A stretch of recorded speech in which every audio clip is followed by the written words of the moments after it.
Yeah, so the five masculine archetypes that I work with are you have the warrior, which is around determination, action. Then you have the wizard, otherwise known as the magician, is about intellect, wisdom, teaching. Then we have the father, which is around caregiving, providing.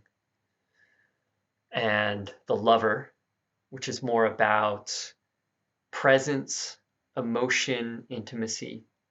And last, we have the sovereign, sometimes known as the king, which is about organization, harmony, collaboration. So right there, can you make a leap for me of how this is useful? Because I I just you just went through the warrior, the wizard, the father, the lover, and the sovereign.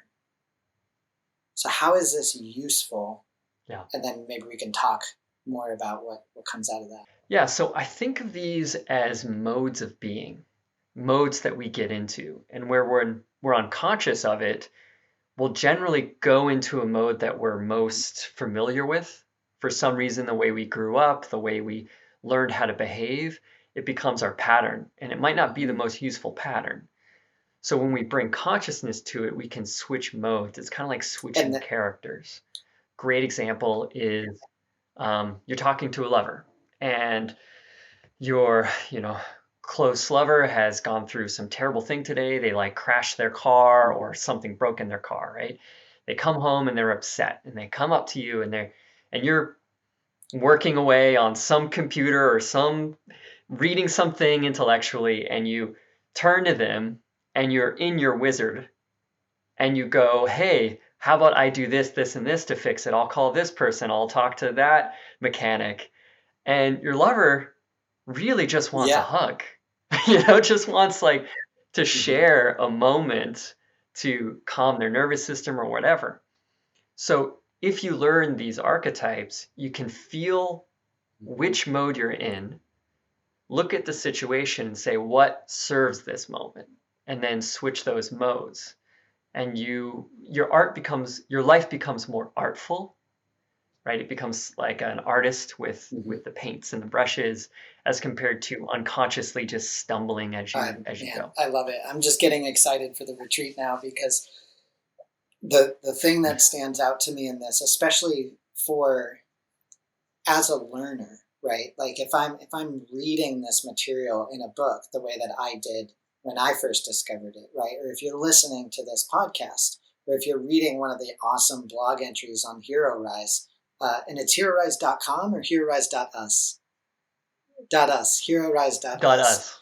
If you're reading, Right. When you're reading, it's intellectual, right? And so it's a concept. But in the example of how we use this material, it's physical, and it's connecting these images of the king or the warrior or the magician, right? Excuse me.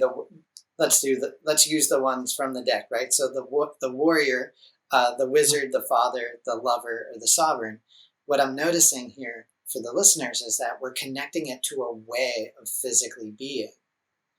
And then what I heard you say before is we've picked up these ways of being in our life. And I know we don't want to get down into the shadow aspects, but I think one of the coolest things that has come out, at least in our men's groups, when we pull out the deck and use them in a playful way, is noticing shadow aspects of these archetypes in the way that we are being when we get stuck in life.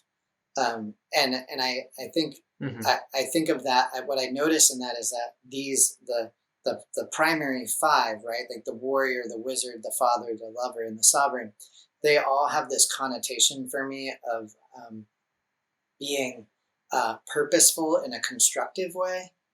But then there's the shadow aspect to it, right? Like when I'm too much of a lover, right, or I'm too much of a sovereign, what happens? So can we talk about that a little bit? Not, we don't need to get down into all of the shadow aspects, but can we talk about that just a little bit to shed some light on it?